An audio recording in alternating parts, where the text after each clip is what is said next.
What's up guys? Do you want to know how to create this typewriter effect using only CSS? Let me show you on this video.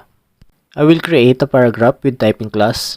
By the way, if you find this video helpful, please subscribe for more videos. Let's create the app.css file inside the CSS folder, and don't forget to add the link tag with the CSS file location.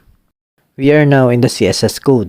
Inside the typing class, I will add the letter spacing to increase the spacing between the characters. Let's add width 0 to this element. To make a single line of text, I will set the white space to no wrap. And now, let's hide the overflowing text. I'm adding a border right to make it act like a cursor because later I will apply a blinking effect to it. Next, the animation property. I will use typing as the animation name with 1.5 seconds duration.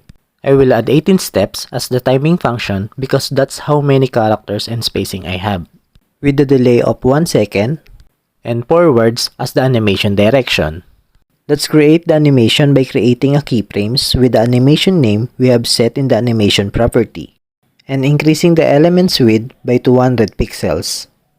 As you can see, the typewriter effect is almost complete. Going back to the animation property, I will add blink animation name with 0.5 second duration with 1 step and infinite iteration count. Let's create the keyframes for the blink animation.